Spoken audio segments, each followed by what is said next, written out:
Correct.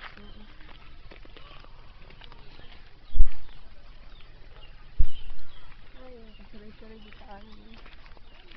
What din yung dudong? Oh, mao ni asyenda actually ni Jen. Hello! Ako kaskwila daw yun. Dari may nagkuan. Kaya ang sarili eskwelahan diha po. Diha may ano naman ng elementary. Detektan mo, Carmen? Wala. Mo eskwelahan ba yun? Buti ito may eskwelahan. pangaliyo. Tuular ano eh. No? Yay, kay mo baklay-baklay ano. Kato po pag fiesta dyan, no? Kato rin ang nakita. Katong sa diskuhan, ano? Oo. Kay naabot ko diri apod mga 30 naman siguro to 30 na pagka 4 ning balik na sa city. No. Kami ko ang magiging ako ng balik. Sa unsa? ESL instructor. Mo? Mm. Wow, yung mga Koreans, estudyante, yung mga estudyante. Koreans, kalabanan no. Mm.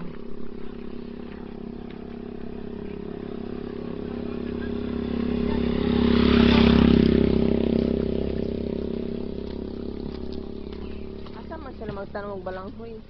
Bukid, Kailangan kayo asa mo saan? sa may yun? Sa bukid daw? Oh. Dire bukid na sa Kansayong siguro.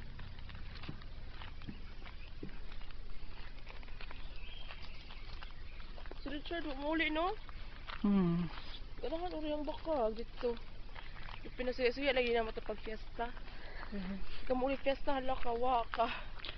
Oo. Wa siya ni uli no. Wala.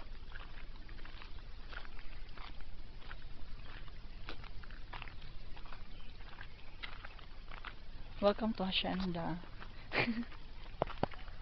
Kay ang 9, himuon mo tingin ang holiday ang 9. Dito lang sila soon ba? Makabot nila si Bukol. Kay mura ang imbis na 12 ang holiday himuong 9. Para long, di ba long kuan, long vacation. Sinangan to. Basketball. Nakasayong ano eh. Oo, kasayo man. Oh, doon naman di ay kayo. Uy! Doon na lagi. Baktas na buhat. Na maabot magganimig ka ng kanang lungsod din na mo sa hay baktason.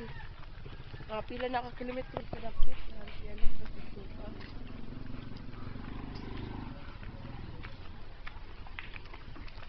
Kaya na sila ibubigyaran. Uy, nasa ba dito sa Binyaksan? Paubos.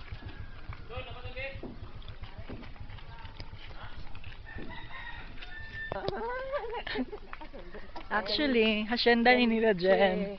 Di ba? Hacienda nila Jen.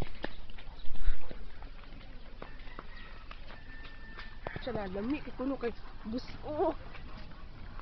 Ang mga ganyan. Kasama ganyan.